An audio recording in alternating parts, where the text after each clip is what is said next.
great people of the world. It is time for another episode of Ruckus Wrestling. Sorry, I was under the weather and I'm not 100% right now, but I'm better than I was last week. And we're back. We're back. I'm here with my tag team partner in this journey, Justin Toner. How we doing? I'm hanging in there, my buddy. Yeah, well, I mean, wrestling-wise, we've got a lot. We've got some things to talk about. It's kind of getting a little sketchy. But as far as the other worlds, your Yankees are doing good. Your Sabres are rolling. Mm-hmm. Your Reds are doing pretty good. We're not going to talk about the Reds. They've dropped 4 in a row to the Cubs, and everybody's hurt now. So that was fun. It was a fun season. We had a fun season. Well, don't panic. A lot of baseball left. We're still okay. But who's not okay, unfortunately, is 27 wrestlers that were once signed with the WWE that are no longer there. TKO, I mean, they've done this about a couple years now where Vince McMahon back in the day would just release wrestlers willy-nilly. We're used to this. And after WrestleMania kicks off a new season, therefore they assess the year and they release wrestlers. But as we've known with TKO, as Vince was, if you were hurt, he still let you until you were hurt, he still had you under contract. They don't do that anymore. If you're part of a storyline, obviously he figures out it doesn't matter. Doesn't release to Kairi Sane. And also they are asking them to take budget cuts, in which the New Day, who signed a deal last year, said, no, we're going to take our ball and go home. But thank you, but no thanks. So we have, WWE lifers. It doesn't matter who you are. You are just a number on a spreadsheet to TKO, but that is corporate America. That is corporations anywhere. So not just America, but because it is an American traded company, that's what we're going to call it. It sucks. Sit there and we've said it all the time. It's part of the business. You have new stars that comes in, old stars leave, no matter what it was. Sometimes it just doesn't work out. Okay. Motor City Machine Guns, they were good, but they didn't fit.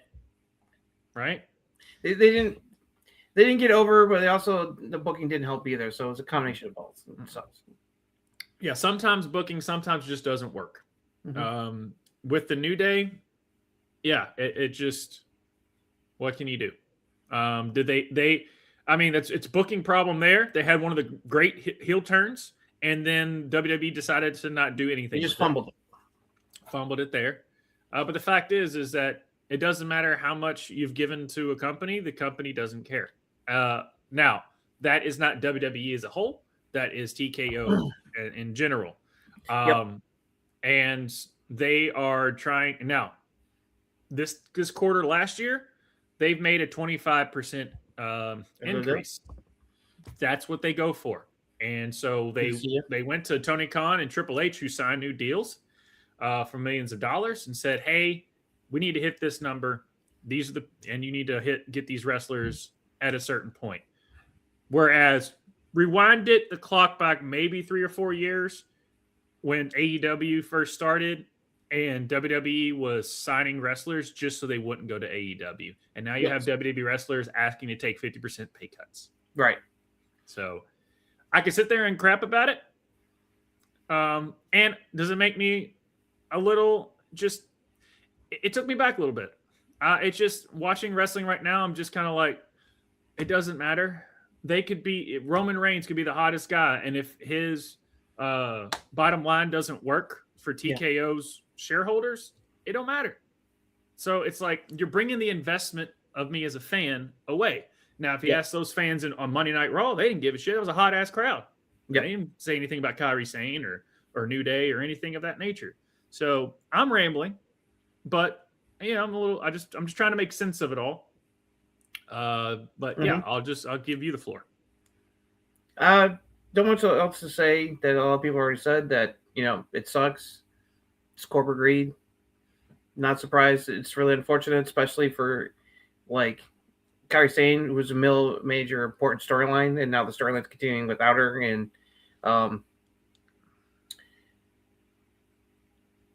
it just stinks, and it's just hope that they will do well elsewhere. That's all we can hope for. Some may go to AEW, some may go to TNA, some may go in the Indies. Who knows? And we've seen people who have left within the last year do well. Either in other places. Whether it's TNA or AEW or even the Indies. I mean, look at Tracy Blackheart. She's been killing it in the Indies. Same Cross and some others. It's like Dakota got back in wrestling. Yeah, she's got back into it. So being let go from WWE is not like the end. The end. It's like, and who knows? They might end up going back there. I mean, look at people who left and made a name for themselves. Either fired or chose to leave, and people like Cody or Drew McIntyre who made rebuilt themselves, got better, even better, and made themselves want to be desired to the point where WWE wanted them to come back. So yeah, and who knows? And Triple H has to go out there and be. He's the guy that all the crap's being thrown at, and he's not. Okay, I'm trying to make sense of what this comment is. Oh yeah, no. It's like they don't. It's like they're just telling that cuts need to be made, and Triple H doesn't know making the final calls. It's I don't understand some of the reasoning, especially like people is like Aleister Black just got back there a year ago, and it's like you're cutting him loose, and it's like, and Kairi Sane who's in the middle of a big storyline. It's like the logic behind some of the choices didn't make any sense to me. Like the NXT releases, I get some of them because some of them weren't like really kind of getting anywhere. So I get those. So I see some of the LFG people because like they had some potential, but they weren't getting to the point like Shiloh Hill and some of the others who have come out of the LFG stuff were progressing to a point where. But like a lot of the main roster decisions were just like really just like what the fuck. So yeah, I mean, because like for example, like Tara Steele, she really. It's like they were pretty high on her on LFG. It's like it's like and she's Olympic gold medalist. It's like, but I guess they felt that she wasn't progressing well enough to decide to let her go. I mean, they sent her she was on NXT for a bit, and then they sent her over to Evolve, try to work on her stuff, and she was doing a lot of matches on Evolve, but it's like I was just like, huh, well, that was a weird choice. The other ones made sense, I got it, but that was a little odd. But and with the New Day, they asked him, and like some people take a pay cut, because they're getting paid this, but they're only worth this. I'm like, well, they would be worth that at this time. Obviously, what have you done for me lately in this situation? Yeah. You can go in the argument of it's the New Day. Like, what are you doing? Yes, they deserve every penny. Yeah, and like in the New Day, I don't blame them for being like, oh, you want us to take a pay cut? We just signed new deals. No, we want to do that. We're not going to take that. So, we're gonna, we're gonna take our talents to somewhere else. You're gonna tell one of arguably a top 5. Some people even say the greatest tag team in WWE history, including Big E in that. You're gonna tell these guys who have put their blood, sweat, and tears for over a decade. I think what the New Day is like 10 or 12 or 13 years old. Kofi's been there for 16, and you're gonna tell them, hey, you're not worth the money that we're paying you. Right. You're gonna tell them that? No. They can easily. Obviously, there's obviously videos of the video game stuff that they did with the Elite back in the day, and obviously they're Xavier and Kenny are big. Not going to be surprised if they end up at AEW because Omega, the Bucks, and a lot of other people will be happy to have them. So they've already made it clear. Yes, and like, there is a tag division. I mean, MJF tweeted out, "It's a new day." Yes, it is. So it's like, It's no, that was actually legit. It's when Orton did the punt on him at WrestleMania, he connected where he shouldn't have connected. So that's why Cody looked really gnarly for a while. So yeah. Welcome in, Michael Rubin. Michael. Hello. Hello, Caden. Caden. Hey, Caden. We got some things going with our girl, but I'm not going to get ahead of myself. Yeah. I was going to say, it's like, I'm sure you're looking forward to talking to Raw about what's going on with Roxanne and Liv. As much that's the thing is like as much as I am just ticked and don't want to watch, Raw was good. So I'm like, with all this crap going on. Unfortunately, we're going to talk about another show that is not good. And it's terrible. But no here, no there. But yeah, just they cut out house shows, and at first it was like, yeah, we don't need to be on the road, 300 days out of exactly. Kate. Yeah. I was surprisingly good. I was surprisingly good. But yeah, we don't need to be on the road 360 days out of 365. And we're like, cool. And then there's like no house shows now because TKO is like, it's wasting money. And I'm like, it kind of does. He even got AJ Styles on his own podcast being like, just like, I don't understand why they let Kairi Sane and some of these people go. It doesn't compute. No, at the end of the day, it is. And he's working for WWE still. And it is. End of the day, it is Triple H's call. They sit there and say, "We need to hit this number," and Triple H has to make. Yeah, I saw people try to make excuses. Oh, it had to be TKO. It's like, guys, it is TKO, but it also is Triple H that makes the final call. Triple H and Nick Khan, they're making the final call. Who's staying? Who's going? It's like, come on, don't make excuses. So now, was all that, and then also. Anything else you want to talk about this? Because we can go round. Just quickly, the passing of Ted Turner. I was going to say, it's like most people outside the wrestling world will remember him for creating CNN, Turner Classic Movies, Atlanta Braves. It's like married to Jane Fonda. But in the wrestling world, he'll always be remembered for his love of pro wrestling and his support of pro wrestling. He bought Jim Crockett Promotions.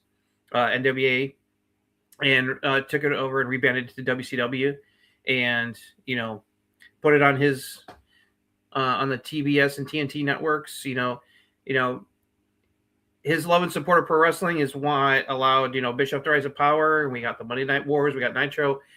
The Monday Night Wars would not have happened without Ted Turner willing to go head to head with Vince McMahon it's like I remember it. I didn't like. It's like I was more of a WWE person at the time. The WCW, it's like, but those Billionaire Ted skits where Vince was taking shots at him, it's like when things were really bad. That was really bad fucking days. It's like even Bruce Pritchard admits that was not good. No, it's like, terrible. But He gave and the thing is with Ted, he was such a big, and of course he had such deep pockets, which is kind of like what AEW is. That's why Hogan, Macho Man, and everybody went over there because they were willing to shell out the money for him. Shell out the money. Paul Nash got offered. We're like, we're getting offered that much money. Yeah, we're gonna go back there, even though they had a horrible time the first time we were there. I mean, they dealt with gimmicks like fucking Oz. It's like, but hey, they made the right choice because the NWO happened and wrestling changed again. Yeah. And even when they were losing money, Ted was just like, I don't care. I am enjoying it. He just enjoyed the fact that he could put on wrestling. Yeah. And obviously the reason that there's multiple reasons why WCW died. But the biggest one is because it wasn't him. It wasn't him. The final nail in the coffin was the AOL Time Warner merger, and Ted was no longer in charge. And while he was in charge, he was backing WCW, even though they was losing money. But once he was no longer in power after the merger, that was pretty much the beginning of the end for WCW. It's like they made it clear, without Ted support, the people running AOL Time Warner were like, what is this wrestling shit? It's like, why wasting time on a thing that's losing us money? And so, Yeah. What's up, DSG? Yeah, Ted did keep wrestling alive. He did. Yeah. And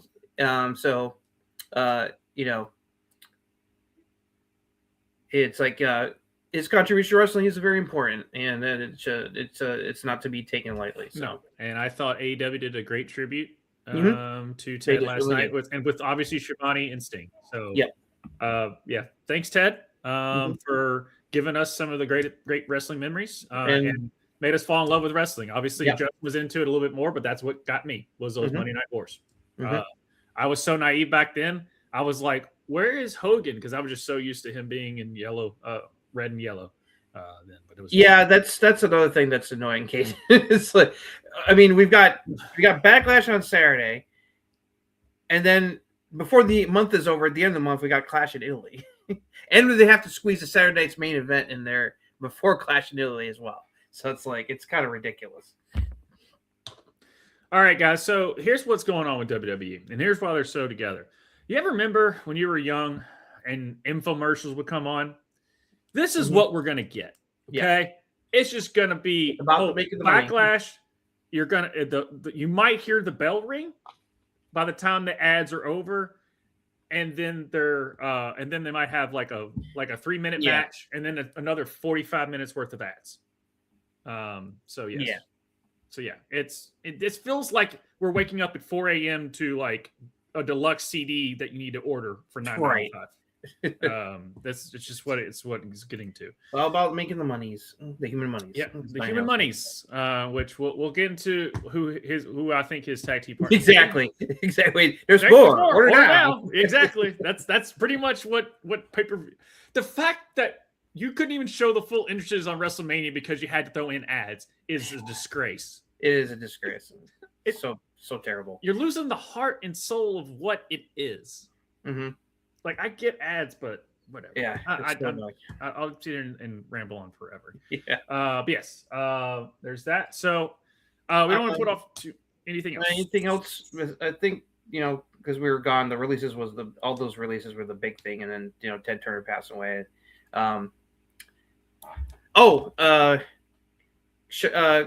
Well wishes to Chelsea Green. Had to undergo heart procedure. She's recovering well. She said should be back in relatively soon. So apparently it's something that she's dealing with years, and they finally figured out what was wrong and fixed it. So thank God. So glad that she's going to be okay. The piece of shit that tried to harm Stephanie, her ex-boyfriend, is going to jail for what he attempted to do to her. So, and Rebel too. Yes, Rebel. Yes. Also, poor Rebel. Rebel revealed she has been diagnosed with ALS, which is it's fatal. There's nothing that can be done, and that really sucks. So, they did a nice shout out and tribute for Rebel on Collision this past weekend.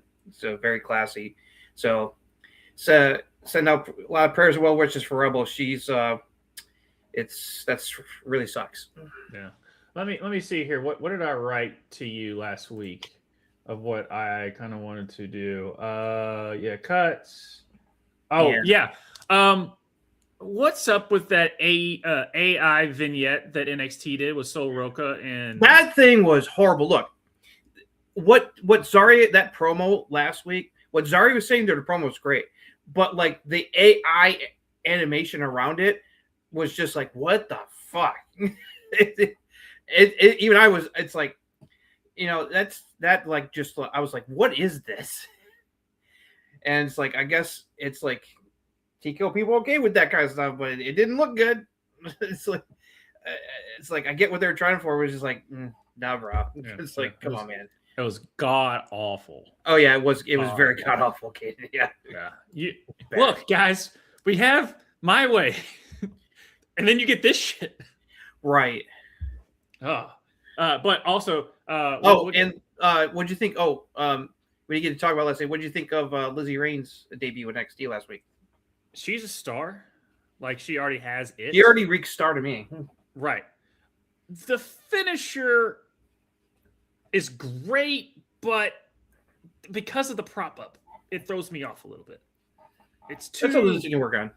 She's got the charisma, man, and the.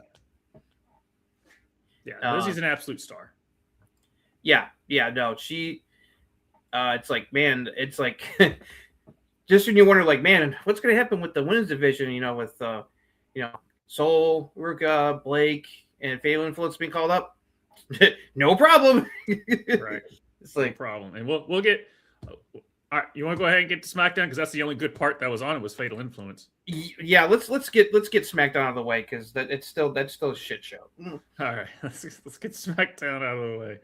Gosh dang it. Ooh.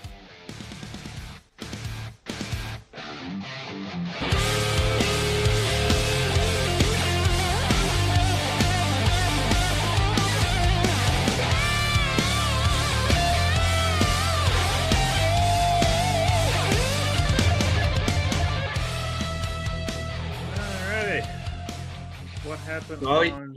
yeah, yeah, they did. Yeah, yes, they did. They're one They of the few did. highlights 2 of the weeks, show. 2 weeks in a row. Okay, Mhm. let me get to where I'm at. All right, Cody Rhodes opened the show, announces he is medically cleared to compete, addressing the crowd before being interrupted by Ricky Saints, who proclaimed the start of Friday Night Saints. Rhodes challenged Saints to a match later that night, which Saints accepted. JC Jane defeated Charlotte Flair, scoring one of her biggest wins of her career. The match was physical, with Jane landing a decisive knee strike. Fatal Influence, obviously, all three of them did debut last week. Continue their feud, and they got heat. They got heat last week too.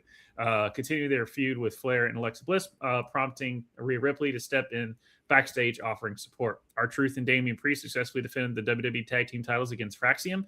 Paige and Brie Bella retained the WWE Tag Team Women's Tag Team titles by defeating Nia Jax and Lash Legend.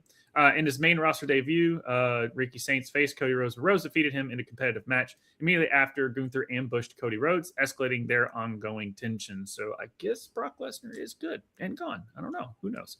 They keep mentioning him. Royce Keys continued his winning streak with a victory over Angel. Sami Zayn destroyed the Gingerbread Man mascot, furthering his feud with Trick Williams. The Miz and Kit Wilson attacked Danhausen, set him a backlash tag match that Danhausen will have to find a partner for. Who shall that be? In the main event, I wonder. Solo and Tala Tonga faced the Usos, ending in a DQ when Jacob Fatu stormed the ring, annihilating everyone in sight, and closing the show with a dominant statement. All right, let me just say, shout out to WWE so far on booking Fatal Influence amazingly. Yeah. Fatal Influence is off to a great start on the main roster. They're already getting the heat. Like, holy cow, did JCJ get the heat of their debut of the week before, man. And it continued this week.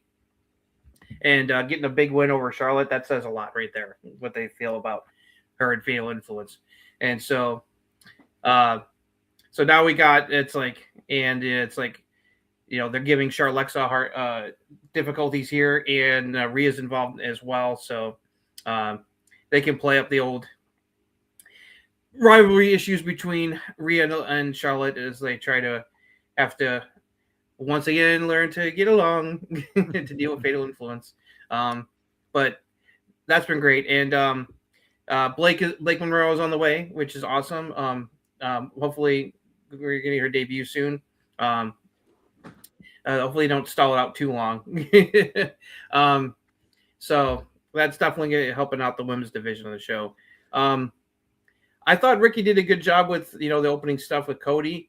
I get what they're trying to do with like a Cody rub, but it's still better if you give him a win to debut instead of a loss, you know, like, or at least with like JCJ when she was fighting Rhea the week before, it ended in DQ. She didn't take the pin. And then she beat Charlotte, you know, this past week, you know, or it seemed very Tony Khan booking where it's like, hey, we got this new star, and they lose. But I'm not too worried about Ricky. Yeah, amazing. Fraxium got to actually wrestle as a tag team this week. It's shocking. You know, it's like, I hold off for a second, but yes, she in 2 weeks on a shit show, she's proven she belongs. And I don't sleep on Fallon. No, it's like they could definitely rule the mid card. I mean, they definitely can also be involved in the tag team scene as well. Yeah, because Lainey can go. We just don't know her mic skills very well, but Lainey can go. I mean, if they do this right, at one point, you know, they could hold a lot of the gold on the show. That, you know, the tag titles and either the main title or the U.S. title. Who knows? But as far as Blake, I have a feeling that they'll probably slot her right into the U.S. title picture against Tiffany Stratton. Oh, it's. I'm wanting. That's the tag team. Is Blake and Tiffany. That's the feud. That's the tag team. That's the feud. I would love them for Tiffany to go back to being heel, and they would be a great like tag team because like their personas would play off each other well. Like how Blake worked well with the Vanity Project while she was in it before she left NXT. I wish they had done that sooner because that was a lot of fun, and they only got to do it for a little bit there before she got called up. So. But they've replaced her with Maya Lockwood, Vanity Project. So that's quite the upgrade, so to speak. Just you can easily their tag team name is easy. Just Glam Time. There you go. Right, exactly. It better be a pay-per-view match. You know, it's like Yeah. We got after Backlash, we got Clash in Italy before the end of the month, so it's like they're gonna build to the next that show pretty quickly after this one. So Danhausen did comment because Miz was on ESPN and he was talking to Stephen A. Smith, and Danhausen was like, my two biggest foes, Stephen A. Smith and the Miz. And I had a feeling who his tag team partner is going to be. Otherwise, there's not else a lot exciting. I mean, like the tag division is a mess. It's like, and at least the stuff between Danhausen and Miz is at least amusing. It's like, oh yeah, it's entertaining. But I'm over the gingerbread stuff. Yeah, that's really weird. And then them doing a funeral, it's like, really? Yeah. It's like that feels like in bad taste. I'm glad Paige is getting a nice little run, but I'm not interested in that whole tag team situation. She's definitely over. It's like the fans are into it. So we'll see how long this run with the tag titles with her and Bree is going to last. It's like, we'll see what happens there. The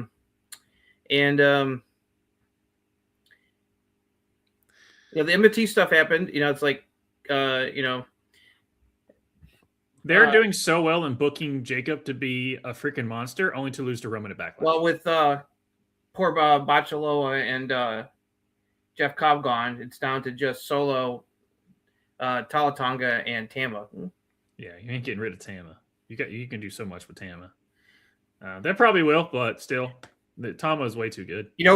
Someone pointed, I think it was Jason Sullivan pointed out, it's like, is it something that when Tagaloa debuted was with a botch, and then his last wrestling appearance for WWE, he does one more botch where it's like he had to reposition himself on the fucking announce table.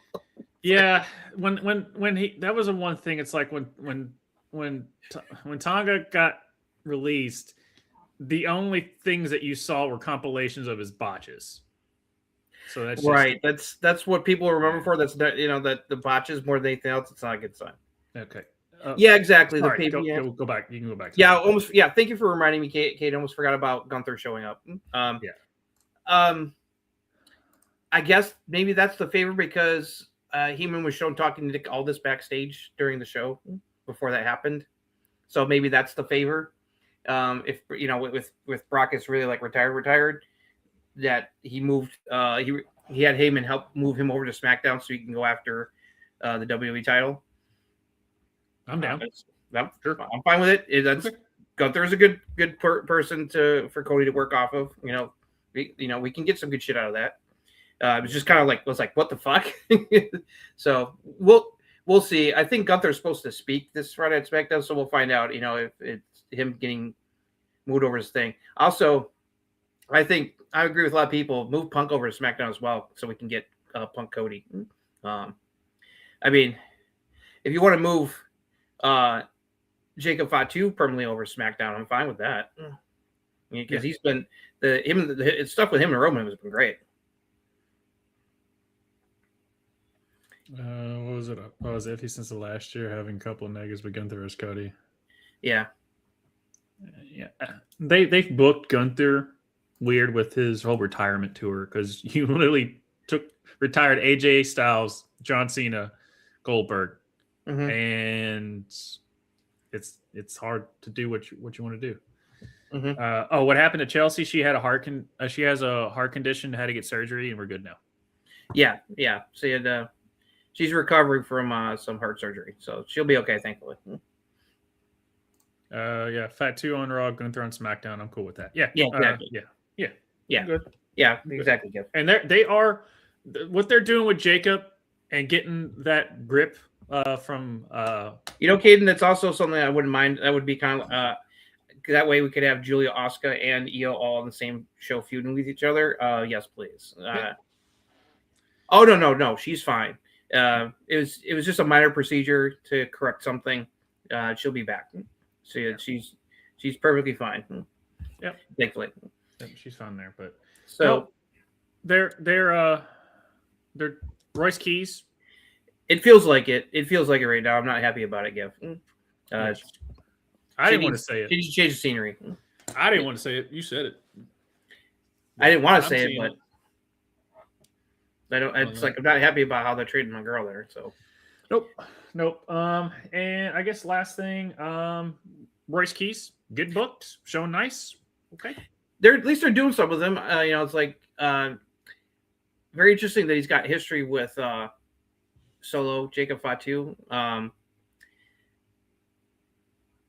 wouldn't mind him feuding with Solo because that's a credible opponent to help put Royce over. So I'm fine with it. Yeah. It's better than nothing. All right. Anything else before we go to Raw? Yeah, let's get over to the better WWE show after NXT. Right.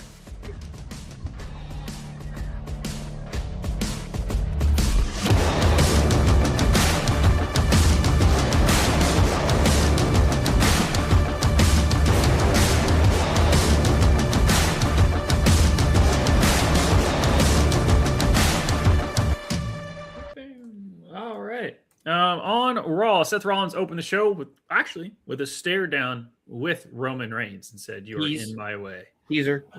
Yeah, a little teaser there. But yeah, was immediately attacked from behind by Braun Breaker, who slammed him into barricades, steel steps, and finished with the spear. Breaker later returned during the show to spear Rollins again, despite security and Adam Pearce trying to restrain him. JD McDonough defeated Finn Balor with Judgment Day surrounding the ring. Liv Morgan handed Roxanne Perez a hammer, which Perez used to strike Balor. McDonough then hit a headbutt for the win. Rusev and Ethan Page defeated Penta and Javon Evans. Adam Pearce hosted Sol Ruckus. Official contract signing. Becky Lynch interrupted, leading to an argument after Lynch accidentally struck Pierce. Sol Roca hit Lynch with a soul snatcher, making an immediate statement. Just watch the edited version of it, though, with the soul snatcher. Don't watch the. We'll pretend the botch. We'll pretend it didn't happen. Joe Hendry versus Austin Theory ended in no contest because Logan Paul interfered, triggering a brawl involving the Street Profits, Braun Breaker, and Seth Rollins. Can we really fire Logan Paul? It would be nice. In a sit-down confrontation, Asuka misted Io Sky. It's only about the student versus teacher, okay, guys? Nothing else. She got full face misted. It was nasty. Yeah, but there's no one else involved with this feud. That's exactly what the feud's been building up to. There's no one else involved. It's just about them. It's just about them. Don't look back like 3 weeks ago. Okay, just this Kyrie is what we do. Kyrie saying who? We don't know. Oba Femi squashes Otis in the open challenge. El Grande Americano, Los Americano Hermanos defeated Los Americanos. And the show closed with the World Heavyweight Championship contract signing where Reigns lectured Fatu in death grip. But Fatu snapped into a violent brawl and Reigns being smashed through a table to close out the show. So 2 weeks in a row. We might get that at SummerSlam unless they want to do Roman Oba early. Roman Oba, it feels WrestleMania-esque, but it depends on how long they want to wait before they put the belt on him. So we'll see. I won't be surprised. The best choices are either Roman Seth or Roman Oba for SummerSlam, in my opinion. I'd lean more toward Oba, but is that shooting him up to the top that fast? I don't know. He's really super over, so it's hard to say. And with this open challenge, it's like we have nothing else to do but Oba go out there and smash people. So okay. Oh yeah, and let's talk about I'm really digging where the storyline is going. And I'm like Caden, Roxy's playing a long game here. She's making it look like she is still part of the Judgment Day, but you can tell from her body language and her facial expressions, she's really not happy. No. So, shout out to her hometown crowd who put her super over. Oh, God. Wasn't that awesome? That was awesome. She got in Laredo. The only thing, as obviously a big Roxanne Perez fan of that I am, I will have to take it back and say, of all the work Raquel has done this past year, and she has to take a back seat. That's the only thing, and it sucks. I'm totally happy about Roxanne. We've been wanting this to come for Roxanne. We've been wanting this type of feud between Roxanne and Liv, or just Roxanne to be put in these positions. Yeah. But the thing is they've been putting Raquel in that position too. And Raquel has been putting in work. And this is where it's like, there's not a Sophie's choice to me. I'm going with Roxanne 1,000%, but I cannot help but acknowledge the work Raquel has been doing, and her taking a back seat just has a little bit of bad taste in her mouth. This could end up being a three-way as well. It's like or the title between the three of them. Yeah, I mean, I get it, but that's still the feud is Liv and Roxy, right? That's what they're going. That's the money. But you're right. It's understandable. You don't want to feel like Raquel, getting like left out in the cold. It's like and that's totally understandable. So the question is, are they going to let this burn until Roxanne wins Money in the Bank after SummerSlam, or does Roxanne win Queen of the Ring, and face Liv at SummerSlam? Didn't even think about Queen of the Ring. I'm still thinking Money in the Bank. I'm still just thinking Money in the Bank. Which one comes first? SummerSlam. Money in the Bank. They moved Money in the Bank to after SummerSlam. Oh, that's right. They did. That's why I'm wondering. Like, are they gonna stall us out until after SummerSlam and Roxanne gets Money in the Bank, or does she win Queen of the Ring and they kick things off at SummerSlam between Roxanne and Liv? That's the question. We might do it after SummerSlam because I'm thinking Queen of the Ring with like Sol Roca, with Fatal Influence, with JC Jane. Like they might do JC Jane there. They with the call-ups they've had and the positions that they're putting them in, I don't know if they pull the trigger on winning Queen of the Ring there. They could do Raquel. Right. It's kind of like the Money in the Bank would be really appealing because it's like, Liv would still trust Roxanne, and then just when she least expected, wham, cash in. Right. The cash in backstab, and she takes the title. Yeah, I feel like it just does the story correctly if Roxanne wins Money in the Bank. It's like I said, I don't. Either one works for me. It just depends how long they want the storyline to go for. It's like, if they do this right, I don't mind waiting for Roxanne to win Money in the Bank to really kick the things into overdrive. So we'll see. We'll see what they decide to do. It's like, or hey, maybe what if Raquel wins Money in the Bank and we get Raquel Liv first, and then have Roxanne win Money in the Bank after? That's what I'm saying. Like either way, I think it's either Roxanne or Raquel winning Money in the Bank. Mm-hmm. That's what I'm leaning towards. Yeah, is one of those two winning. Now, granted, like I said, things can change from here to there just because of the progression of some of the call-ups that have happened. Or Stephanie Vaquer, get well soon. Stephanie will eventually get back to the Mets when she's back. Because thanks for reminding me. She also is unfortunately injured. She's going to be out for a couple weeks at least. Yeah. So hopefully we'll get La Primera back soon. Because they definitely were making it look like they were going to have a rematch at Backlash, but the injury kind of put the kibosh on that. That's why they did the whole backstage attack to write her off TV for a bit. And plus, Soul, they're putting Soul right into the mid card because they made it really clear they're throwing her right at Becky Lynch, which I absolutely love. That says what they think of her, that they're putting her right into a feud with Becky Lynch over the IC title. And she's going to win the IC title because Becky doesn't need the IC title. No. So this is a perfect way for Becky to help get Sol Roca over and give her the mid-card title and let her run with it for a while. Yeah. And also, speaking about IC title and stuff, apparently AJ Lee is done for now. Yeah, well, I think she'll eventually be back, and I hope so because it's like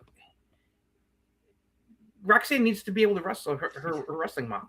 Come on. Yeah, but it was a nice little. I did like the message that AJ put out there and calling Lyra. She shouted out Becky, Lyra, Roxanne, and I forget Natty. Maybe I think it was Natty. And she called about her. At least they called them. She called them by their legal name, especially Roxanne and Lyra.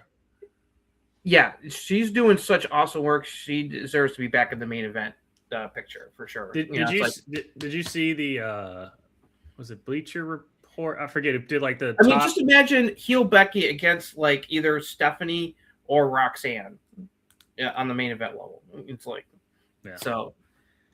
Did you see that Bleacher Report put out their like top 20 WWE superstars of the last? Yeah, Sports Illustrated. Yeah, Sports Illustrated. You see who was number 20?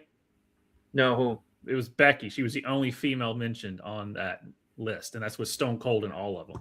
Oh, like top 20, like male and female? Just wrestlers of like all time or something. I don't know. but Becky Lynch was the only female, and she was on the list. That's wild. Yeah, because I saw they had like a men and a women, and then like overall both men and women lists. And it was like it was Stone Cold. And like Triple H was ranked ahead Shawn Michaels, which yes, that is fucking bullshit. I'm sorry. Yeah. No, I mean the biggest one was the Stone Cold Hulk Hogan thing, which whatever everyone debated about lists, but the fact that Becky Lynch was on it as the only female. Yeah, that's kind of surprising. Yeah, so that's just another of everyone's saying it. Yeah, I did love Soul Ruckus mocking Becky or that. Is right. I thought that was great. She really held her own. The only downside of the segment is that she slipped for a moment when she was trying to hit the Soul Saturated, so there's a delay there. It's shit happens. Could have been nerves. Who knows? She'll be fine. I just felt bad for her. She's so Ruckus, guys. She'll be fine. I thought she handled herself really well in the mic against Becky, and I was like, oh, this is fantastic. Yeah. As soon as Becky heard it, I was like, oh yeah, here we go. Yeah. Speaking about call-ups that were like no duds working, Ethan Page. Shout out to his work that he's been doing. Ethan is. This is what I was hoping for. He fits in perfectly on Raw like a glove, and I'm already loving where the IC title scene is now between these four guys. It's cooking. Yeah. Shout out to Rusev. And also, I love the interaction between Ethan and Rusev. I thought there was some funny stuff there where Rusev's like, I don't want to be pals, but all right, I kind of like you. Right. Ethan's charisma is off the charts, man. Yeah. I'm so happy for Ethan Page. He's killed it. Yeah. Speaking about other call-ups, Joe Hendry. Yep. He's already released videos. The thing is that all the cuts happen, and then you have Joe Hendry say that Logan Paul should be fired. Kind of a bad timing. The timing is weird, but I get it. I do love that it's pissing Logan off, and then he's like having like completely crash out meltdowns over it. But the fans are into it, and it's like Yeah. The only thing is, how do you feel about this whole thing going on between? We got Joe Hendry, the Street Profits, and Seth are all got their own issues with the vision going on, and the Profits just are like no one likes or trusts Seth because he's burned so many bridges. It's like so. I wonder where this is going. I hope it's not another person injured because I feel like the vision is cursed with everything. Right. Plus, we literally had a 50-50 booking 2 weeks in a row with the same exact. It'd be a lot easier if Bronson Reed wasn't injured because it'd be 4-on-4. Yeah, but it's just it was this. I like even when that match was happening, I'm like, I can't wait for here comes the Street Profits. Oh, here comes Seth. Here comes Braun. Like, it just was stale. I just want to call a spade a spade. Yeah, I'm big fans of all of them, but it feels like you don't know what you're doing, and it reminds me of the old 50-50 booking where Vince McMahon forgot that he did the match last week. Yeah, that's the only thing. Just get the titles off of the Vision and put on the Street Profits at least. At least it'll be a credible tag team. Yeah. So. But I'm glad that they don't have Dawkins wearing a shirt anymore.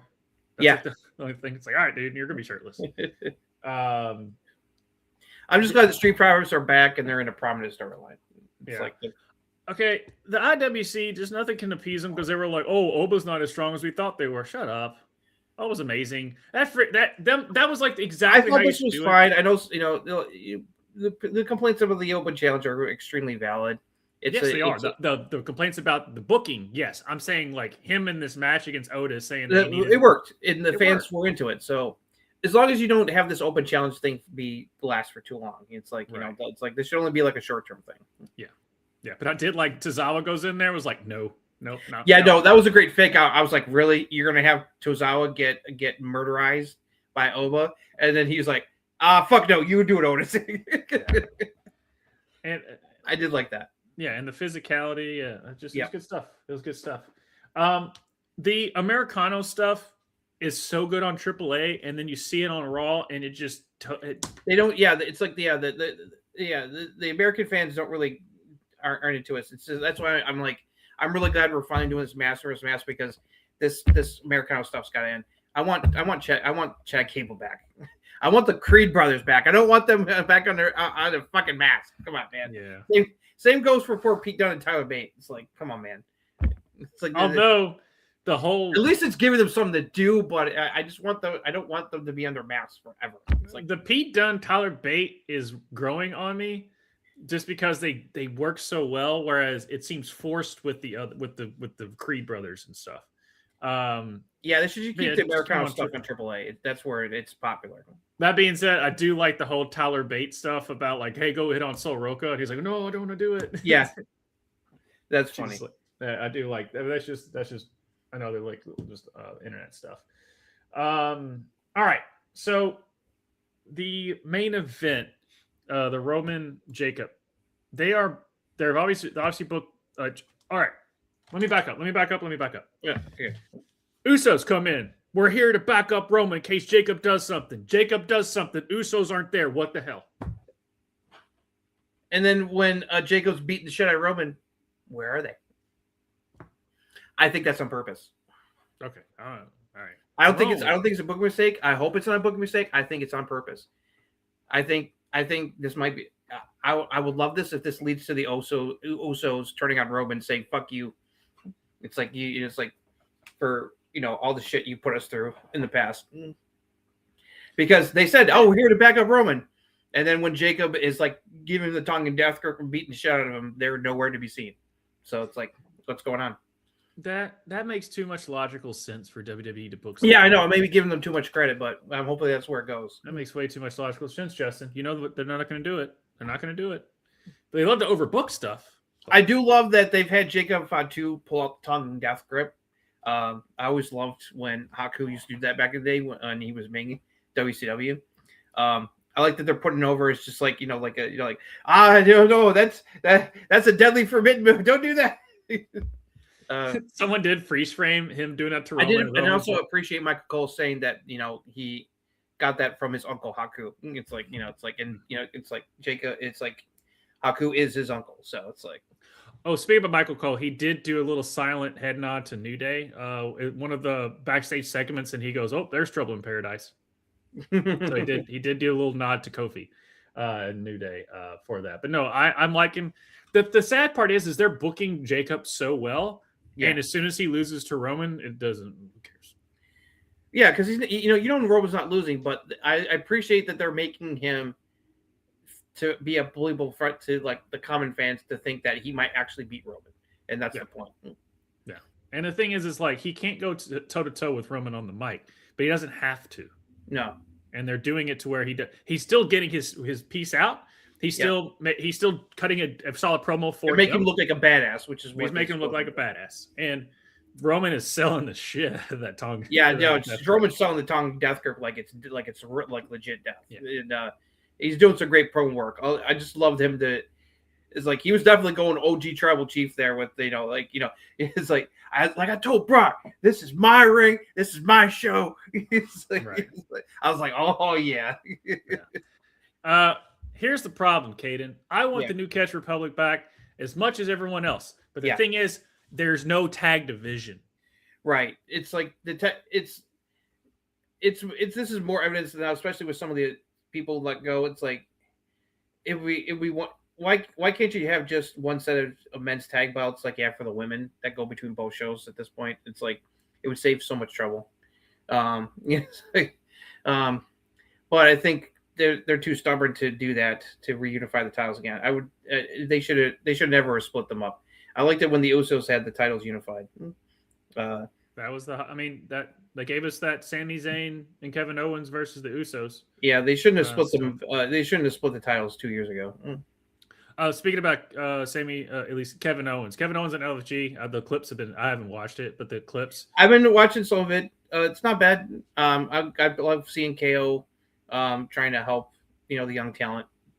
Teaching him what he knows. I saw that one clip of it was a match between I forget who it was and Keanu Carver, and they were sitting there and Booker was behind Bully and KO, and KO was just like, what's up with those punches? And what do you think, Booker? He goes, well, punches are shit. I was like, okay. Yeah, those punches are shit. Yeah. Also, it was really weird. The first episode they featured Kendall Gray, and then it's like Sean's like, you're so awesome. We want you on NXT now. I'm like, wow, when did they film this? Right. I know, because Keanu Carver's on. I'm like, Keanu Carver's like a mainstay on NXT. Keanu Carver's already being heavily featured on NXT. They're building him up as the next big thing. Oh, so the heavily featured today. They obviously they filmed this like they must have filmed this like in the fall, like before Kendall's rise, when she won the Iron Survivor, because it's like, and before she won the Evolve Women's title, because it's just like, I was like, this is like way behind. It's like we already know Kendall's awesome. We already know that Keanu Carver's on the rise. So it's like it felt like it was a little weird. Yeah, it just excuse me. Hold on. It's been entertaining. I will agree from what I've been watching. I like that they changed the format. It's more about they're trying to get these youngins ready for the next step on either NXT or Evolve. It's like trying to get them TV ready. The only thing, it just seems still so scripted of a reality show. Especially sometimes with Bubba, yeah. It's like I feel that way. It doesn't feel like any type of reality show. It just doesn't feel natural. Yeah. And it loses some of it. So that's why. So, yeah. But if Kevin Owens is teaching, it feels like he's actually teaching. Yes. And also Natty is a really good teacher. I mean, it's like her and TJ, the work they're doing with people in the dungeon, it's just like, so I thought that having Natty and KO added on to the show as mentors was a good move.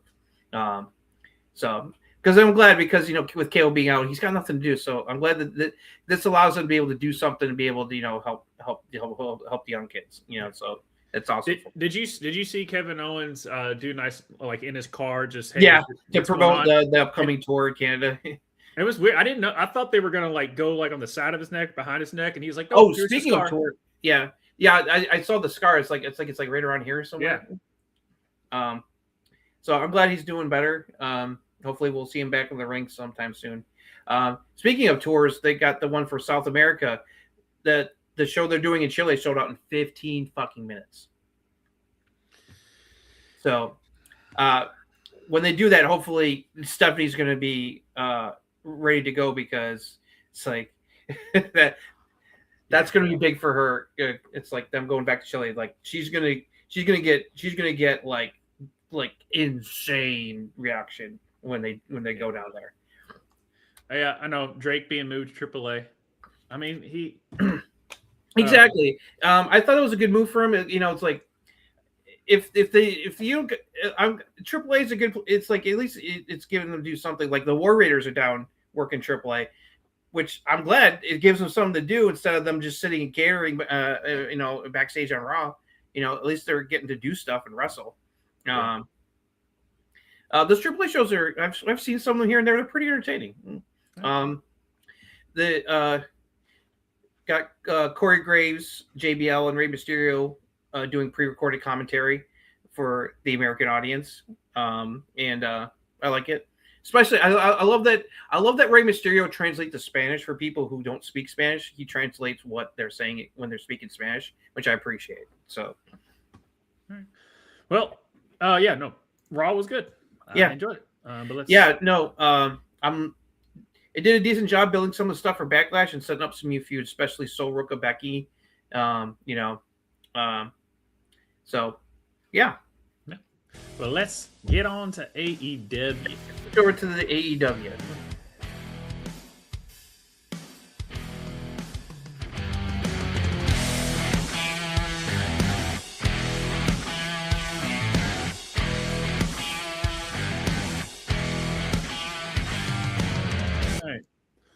In AEW, the show opened with Toshi Schiavone and Sting paying tribute to Ted Turner and his support of WCW and Pro Wrestling, who has passed away earlier in the day, along with the 10-bell salute. John Moxley defeated Juice Robinson in an AEW Continental Championship Eliminator match. A video aired of Will Ospreay in another training session with John Moxley and the Death Riders. Moxley gave him a pep talk about molding him into the man he needs to be to become AEW champion. Orange Cassidy defeated Dax Harwood in a double Jeopardy match, earning the conglomeration a shot at the AEW World Tag Team titles. There was a promo between Chris Jericho and Ricochet in the ring, who was with his buddies in the Demand. Jericho and Ricochet exchanged words to continue their rivalry. They agreed to a 5-on-5 Stadium Stampede match at Double or Nothing if he can find 4 people to tag with him. The Demand beat up Jericho until the Hurt Syndicate ran out for the save. Kazuchika Okada defeated Brian Keith to retain the AEW International Championship. After the match, Okada got on a mic and said he wants more and he's coming for the AEW World Title. Bitch. Samoa Joe did a promo with the Ops talking about how he wanted Will Ospreay to join their team instead of training with the Death Riders and threatened to beat up Ospreay if he said no.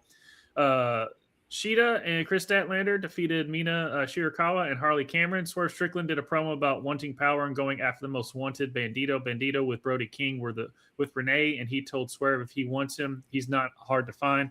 In the main event, Darby Allin defeated Kevin Knight to retain the AEW World Championship. After the match, which started the hour of Collision after the show, MJF came out and called out Darby for a rematch for the AEW World title. Darby said that if MJF wants a rematch, he'll put something on the line. After going back and forth, Darby said he wants MJF to put his hair on the line. MJF was hesitant to accept that as the fans chanted bald. Darby said next week that he can have a contract signing, championship versus hair, double or nothing. And if MJF doesn't sign, then he'll never get a championship match. MJF left without saying anything. Oh, sorry, I forgot to add. Okada came out and challenged Darby to a title match, and Darby said, "You're on, bitch." So it's Okada Darby for the AEW title next week on Dynamite. Yeah. Some of the storylines are making me want to watch Collision because stuff happens on Collision that I don't know about, and then I watch Dynamite. And I'm like, what happened? Right. Especially with the Death Riders Will Ospreay stuff. This was a weaker episode. The main event between Kevin Knight and Darby was great. It was a great match. Mm-hmm. There's like some booking issues. Like Brian Keith is a heel, Okada's a heel. The fans aren't going to give a shit. No. It's like that, When you don't cut anyone and you have 30 people on the roster, you got to give some. Where is this storyline going here between Statlander and Shida? It's like who's going to turn on who at this point? Because it's very clear, Shida's acting really fucking shady. It's getting to the point where Statlander's going to snap or something. I don't know. It seems to be they're dragging out a little bit too long. I'll say this. I'm digging this Death Riders Will Ospreay stuff. I'm glad they brought back the Boiler Room. I didn't know if I was going to like this, but I'm digging it because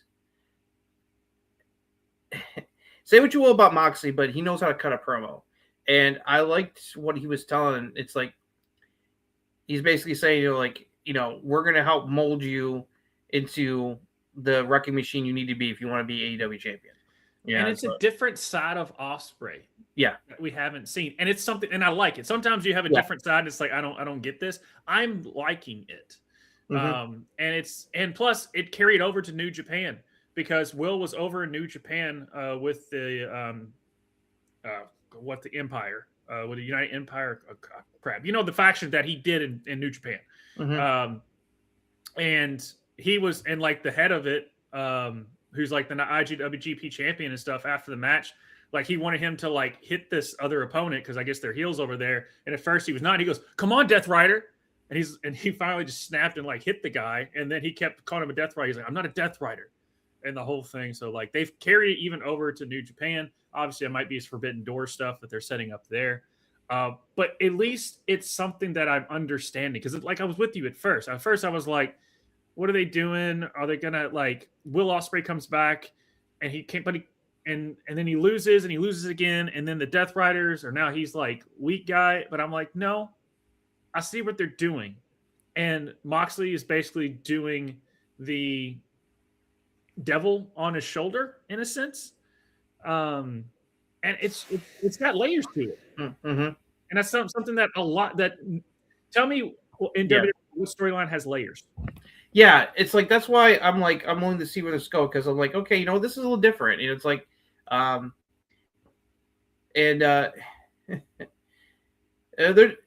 they're definitely trying. It's with the Jericho Ricochet stuff. It's I don't care, but who knows? The match will probably be entertaining. It'll be interesting to see who else he's going to convince to help him against the Demand in the Stadium Stampede match. Yeah.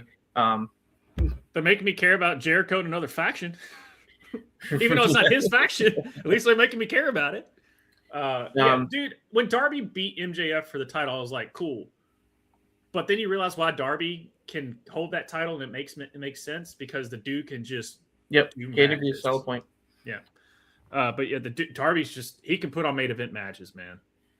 Mm-hmm. I just don't like that he's like giving out matches to people that he's not going to lose to. It's like but at least they're entertaining. But they're putting guys that typically are not going to be main eventers in the main event. What do you think of a title versus hair match here between Darby and MJF? But it seems a little too silly to me, but I kind of get the idea is that Darby's like, you're a vain piece of shit.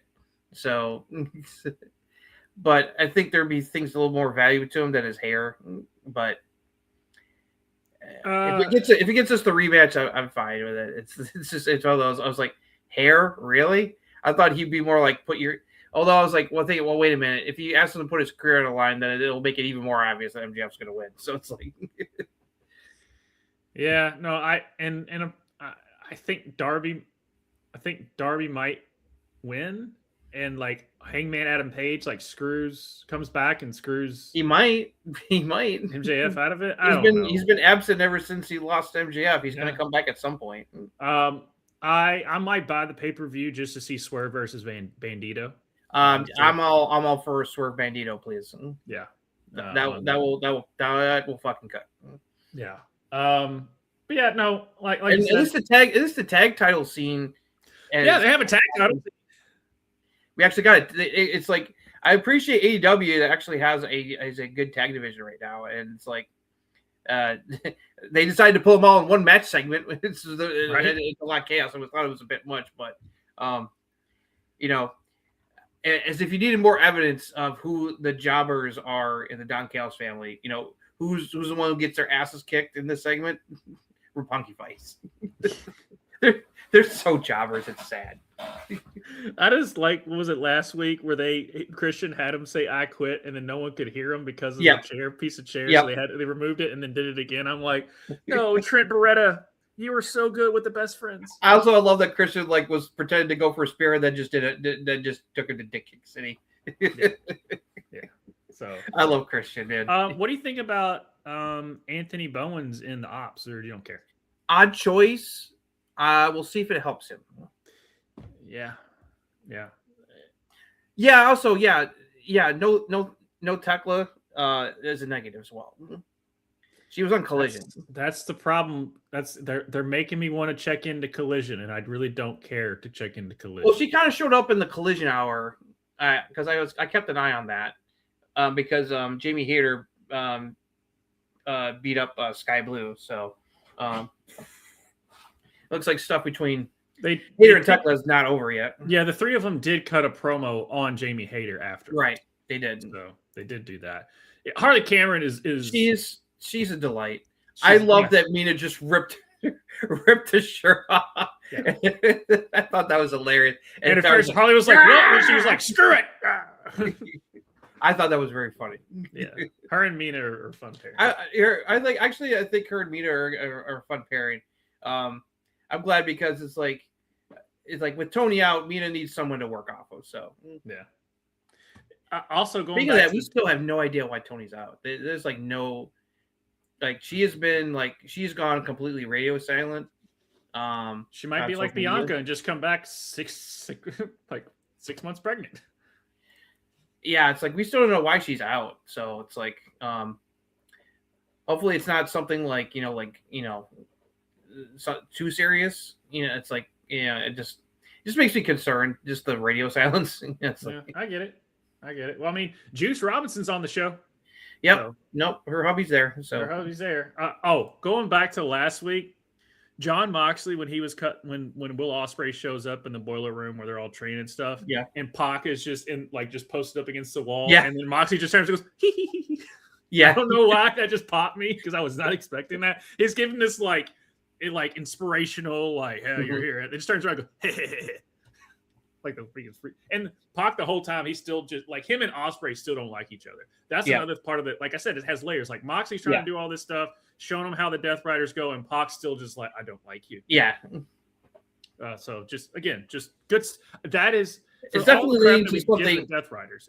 Plus Samoa Joe not being happy that Ospreay's hanging with the Death Riders and not the Ops. That's definitely leading to conflict there between the two factions. Let's say, how far are we from Blood and Guts? Right. On that, but no, like I'm so into the good stuff. It totally outweighed the bad. Like you said, it wasn't the best, but I'm totally, as anyone knows, if you haven't listened to me during the segment, totally into the Death Rider, Will Ospreay thing. I'm loving the fact that we're getting tag team wrestling, good tag team wrestling being featured. I'm enjoying Darby Allin wrestling mid-carders for the main events, but Darby, except for Brody King, he's not a mid-carder to me. That Brody King match he should be a main eventer. He should be a main eventer. But no, I'm the good is outweighing the bad right now this year in AEW. I just wish Kyle Fletcher wasn't hurt. I know. It's Kyle Fletcher being hurt really sucks. Yeah. So, all right. Let's finish it off with NXT. Yeah, baby. NXT.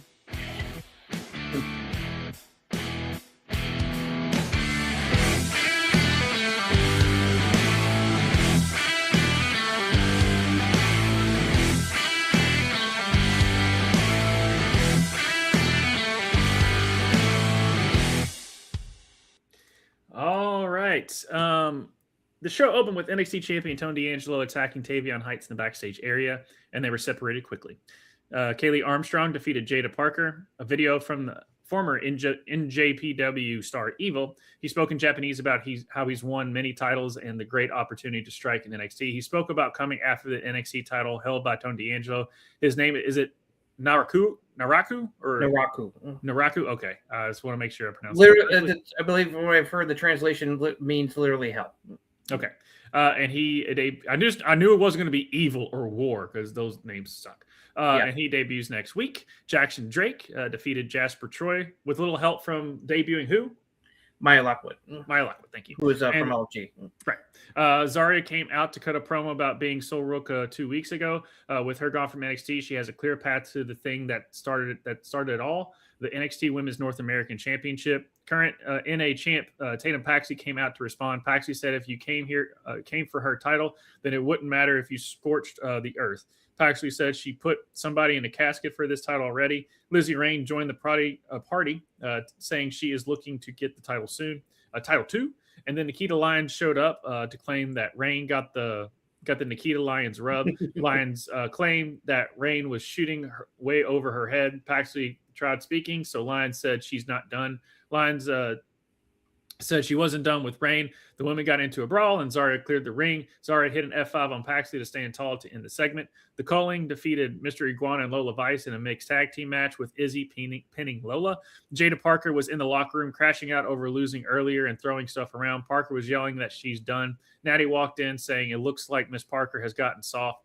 Dark State defeated Hank and Tank. There was a backstage segment where Kalani Jordan mocked Lola Vice for losing. Jordan warned Vice to worry about her coming for the title. Clinton Gray walked in saying she's coming for the title too, but first she's coming for Kalani for hurting her bestie Ren last week, and they go one-on-one next week.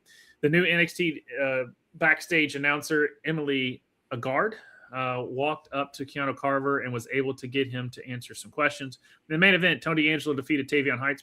In a non-title match, Cam Hendricks went to ringside, so Heights sent him out of the ring. Miles Bourne, the NXT North American champion, jumped over the top onto Hendricks, and they brawled. Tony D hit Dead to Rights for the pinfall win. After the match, the big British dude from last week splashed Tony D'Angelo against the ropes. He put Tony D on his back and splashed him into Heights into the corner. The guy spoke into the camera saying his name is Mason Rook. Is it Rook? Is that how you pronounce it? And he's arrived at NXT to close out the show. So we've got and then who was the long blonde haired guy that debuted last week? Angel something? Tristan Angels or something? Yeah, let me look it up real quick. It's I think it's Tristan Angels, I believe. Yeah. I'm liking his look, and he speaks pretty good. Let me double check here. No, it wasn't. Tavion Heights. Why got me losing Why you gotta be? I have no guy make pinfalls. Come on, man. I'm totally big into. Everybody knows me. I like. Yeah, NXT's been solid. It's just if you're a casual, if you go and watch Raw and watch AEW and stuff, and then watch NXT, it does seem a little forced, and you can tell they're green. But when it clicks with them, and how because they're in the PC, so it makes easy for them to do certain segments and really produce that show really well. And you've got, and it's great to see the Tristan making Angel. of stars. Tristan Yeah, Angel. Tristan Angel. Okay. And so far, Mason Rook, let's see what they do with him. Yeah, that'd be. Everyone knew, like, yeah. Plus, Evil. It's like that's not something that it's like they're like, I don't think we're gonna use a name like that in WWE. Yeah, I think the new name is cool. It literally means like hell. So, I'm looking forward to seeing what he can do. I've seen like some of this stuff here. It's like he can wrestle. So, they're throwing it right into the title scene, which is great. Yeah, man. Yeah, I mean, Tony and Tavion, that was good stuff in the main event. I appreciate that they're putting Tavion back up there. That's good for him. Yeah, I mean, we didn't get to talk about it last week, but like, man, it's like they're like, all right, all these roster call-ups. We need an infusion of new blood, and here you go. Right. It's like we got so many debuts last week. It wasn't even funny. No. We got the Tristan Angels. Chris Armstrong, who was from LFG. Mason Rook. Lizzie Rain. Yep, we got Lizzie Rain. Nikita's back on NXT. Tavion came back last week. Tavion's back, and he's getting pushed. He's in the main event scene, which is great for him. It's about time. I like this new attitude from Tavion. It's like, my friend, Kelly Armstrong. Kelly Armstrong looks great. I will say this about the end of that match: Jada was gassed. She was. I could tell. Just got to call a spade a spade. Big fan of Jada Parker. She got a bright future ahead of her. Yeah. She was gassed. Yeah. I'm hoping this thing with Natty leads to something good. It's like help get like she's over with the fans. I don't mind her being face, but maybe Natty will help give like you said, maybe help get her edge back. So, but I thought it was a good match, even though I was like, well, Callie's gonna win this. It's like they're it's like they're kicking things off pretty strong with her, and she's good. And the NXT Women's title picture is strong. It's like Lois got Izzy Dame coming for her. And, the typical, champions pin the tag match, so she's going to get the title match soon. I'm done complaining about it. I'm just, whatever. It just happens. I know. Dax Harwood gets pinned. I know. It's a bad trope for no matter which company does it. It's like, and then, we got Kalani's lurking. Kendall's right where she's supposed to be. I do appreciate her like, yo, Kalani, you hurt my best friend Ren. Now I'm going to kick your ass. So I was like, yes, please. So we're going to get Kendall and Kalani next week, and that's going to be awesome. I think Tony D'Angelo is going to be on NXT for the rest of his career. The way this is going, he's been on NXT for like 12 years. It feels like. That being said, Zarya has progressed so much, even though she was already good when she entered NXT. Yeah. But seeing her these past few weeks, once she's going to be winning the North American title soon. Yes. I love Tatum, but she's going to be taking that title soon. Yeah. Obviously Zarya, I don't think they're going to be like moving up Zarya anymore. Sometimes Lizzie, the thing is with Lizzie, it's going to be hard to hold that back. It's kind of with Kendall Gray. It's like when you just shoot out like a cannon like that, and you have the in-ring, you have the charisma, you have everything already there. I know. Because I'm like, I want Kendall to have the NXT World Championship. Like, now, man, it's like, it's like she's so fucking good. Yeah, she is. I mean, obviously, she's one of the best in-ring females I've ever seen. And Lizzie's Thunderstruck like I said at the beginning of the It's show, a but it's cool called finishing move. It's a cool finishing move. It's just the fact that the opponent has to basically hold her foot to do it. And, well, whatever. It's still cool. It's still different. Yeah. And you know what? I'm liking that, Nikita's kind of like back in the mix here. It's like she looked like she back during like 2.0, it looked like she was going to be one of the next big things. Right. But she's had, 2 major knee injuries the last couple of years that have really like derailed her. But I feel like she's finally starting to getting back there.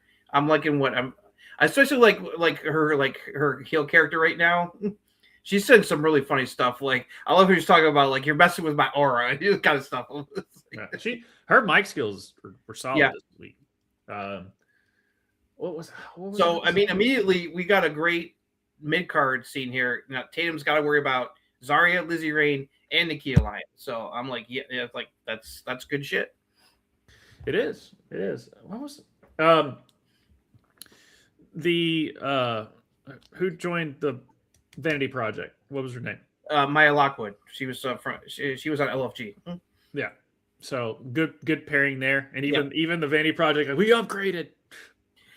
I'm liking this infusion into the men's scene here. We got, Tavion's being elevated. We've got what's his name there? Hendricks from LFG also. It's like he's getting into it with Miles Bourne, so that gives Miles an opponent. And we got Mason Rook here. I forget what his indie name was, but people are saying that he was pretty badass on the indies. It's like, I saw a compilation after he technically debuted last week. He's one of those like Bronson Reed, where he's a big dude, but he's so he's weird. I can tell he can move as big as he is. Yeah, he's a Bronson Reed because Bronson Reed is. So the main event scene is for Tony D is getting pretty stacked here. He's like Tavion. Tavion's coming for him.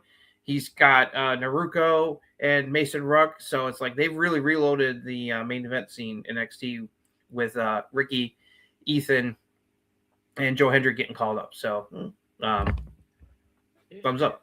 The feud that I want isn't going to happen anytime soon, which I'm okay with. But it's Tony D and Miles Bourne. Like that's the two. As far as like. I think who's on Tony? Yeah, it can, but like you're trying to build up other people, but they're both they're both the top 2 men's champions right now. Right, so that's what I'm saying. Like once Ethan and Joe and Ricky left, and Tony D was basically the guy that's basically just carrying the NXT torch. The other male that has been elevated to that level is Miles Bourne. So there you go. Yeah.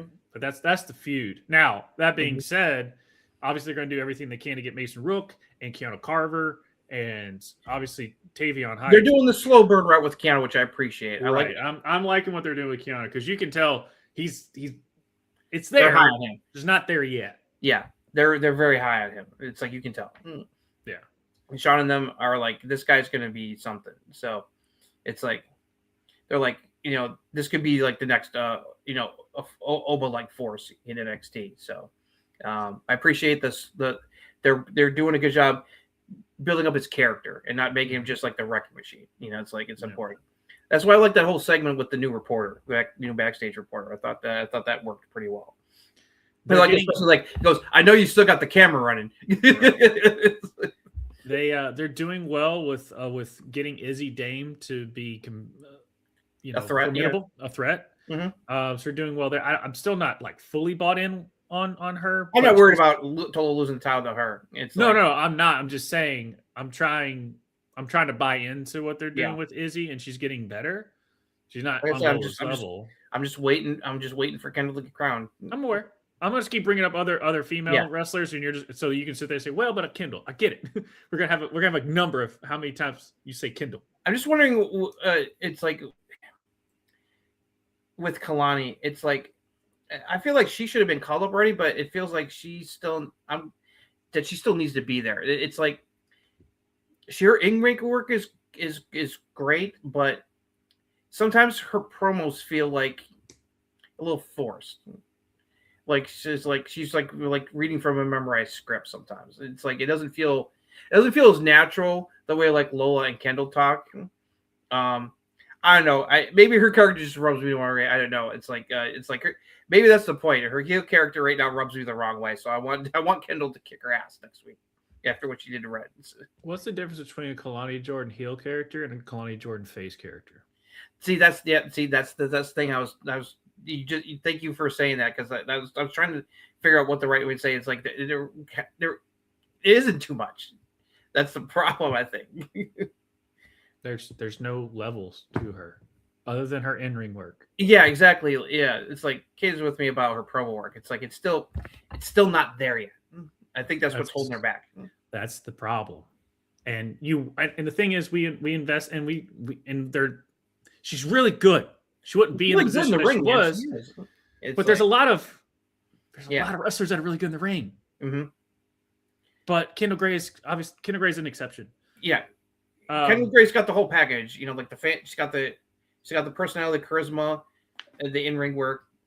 Like, same thing with Lola. That's why the fans love her. Jada, it's like that's why the fans love Jada. Jada Paxley. Jada Paxley. It's the character work. Like the fans are already connected with Lizzie Rain because, like, she's got that charisma with her character. It's like it's just I had to call it out. Like, yeah. It's like Thea Hale wasn't even on the show, and I would rather she has a better. She has more to her character than Kalani Jordan does. I need more Thea Hale. Stop. Yeah. Stop. I had to throw out Thea Hale's name. I got to get her back on being consistent on the show. On that. We will always have Thea Hale versus Roxanne Perez 3 years ago. Yeah.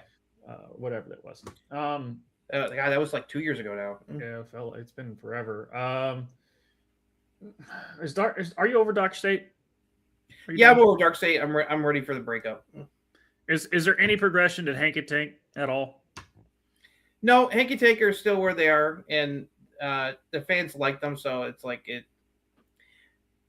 they could use a little bit more season. They just got to figure out what it is. But I love the Vanity Project. I love those guys, Jackson Drake and them, and the tag team Swipe Right are great. Shallow Hill's been entertaining consistently. Man, I tell you, I wasn't sure. It's like when he started off, I just did not think that. I was like, this Shallow, the character they're giving Shallow Hill, it's not working for you, bro. But it's evolved to the point where like he's really entertaining. I really like what they're doing with him. Yeah. Yep. As soon as they started having him in the back with the and him pairing with Chief Paxley definitely helped too. Yeah, their goofy personalities work. Yeah, they those two, their character personalities play well with each other. Yeah. Yeah. So I'm trying to think what else there was, but that's pretty much it. Yeah, that's pretty much it. And anything else on NXT before we wrap up? No, I think let's go over Backlash here to wrap things up. Backlash. All right, so we got Backlash on Saturday night, starting at 6 p.m. Eastern Time. The first hour of the show will be free on ESPN2 before the rest of it will be on Unlimited exclusively. As of right now, we only got 5 matches, typical. Wish there was at least 6, maybe 7. And it's like Evolution had that fucking sweet spot. I tell you, man. It's like get back to that. Yeah, but there wasn't enough ads. Right. So let's run down the card here. So we got real quick before we got it. Yeah. Hold on, give me a second. We're doing it live. All right, let's preview. We gotta do a preview for our Backlash preview. At Backlash. Backlash. At Backlash. At Backlash. At Backlash. Backlash.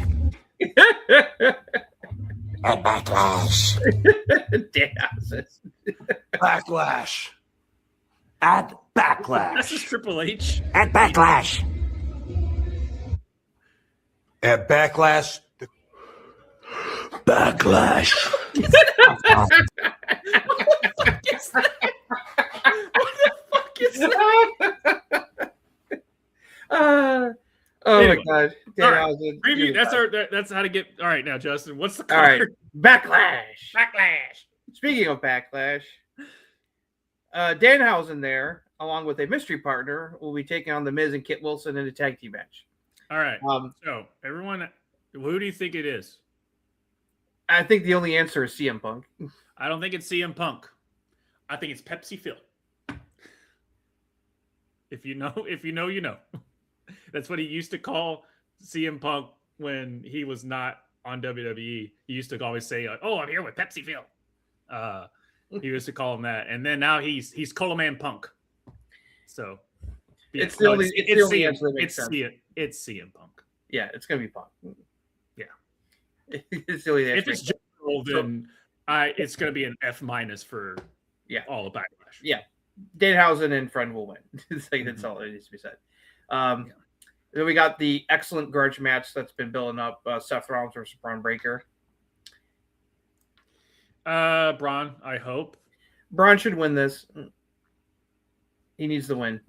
He just got back from injury. How long was Bronson Reed supposed to be out? He's going to be probably back until either around or after SummerSlam, probably. Okay.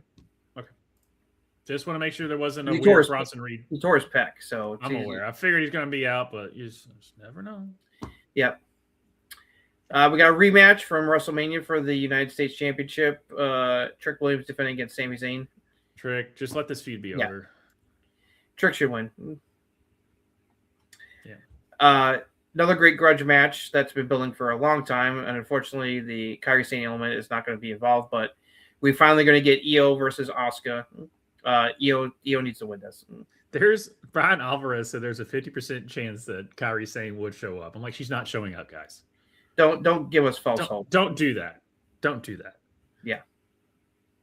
That match is going to be awesome if they get enough time.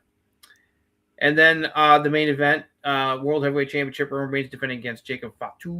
Roman Reigns. Yeah, Roman's going to win, but it's going to be an awesome fucking match. A lot of people are saying that he's now, even though they said he's going to be doing all summer, but now he's not going to be on shows in June.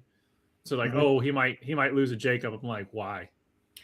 Yeah, Caden's predictions all is on par with us. It's yeah. So this has the potential to be a pretty good show if they give these matches enough time. It's so we'll see.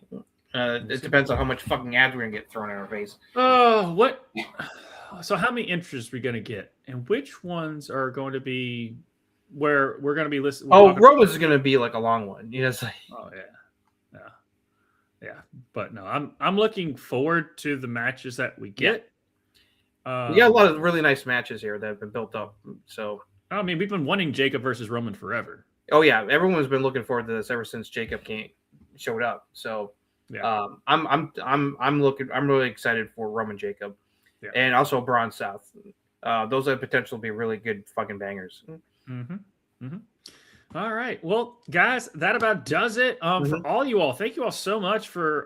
Thank you everybody for joining us. We had a lot. You all make this show. Some new people. We had some familiar faces and some new people in the chat. I appreciate it. Giff, Caden, DSG, thanks for jumping in. Michael, thank you all else. And guess what, guys? We're gonna do it again next week. Yep. Hopefully, and I'm getting over this freaking cold or whatever the hell it is. Thank you, Caden. Same to you. Everyone stay safe. We'll be back next week at 8:00 Central, 9:00 Eastern to go over Backlash. Just Triple H. What the hell was that? I don't know. I'd forgotten about that. You know, that probably won him that role in Blade 3. That's probably what it was. I wouldn't be surprised. Yeah, that's what it was. All right, guys. Well, Justin, it's always a pleasure. We did it again. We'll be back next week. See y'all next time. Have a good one.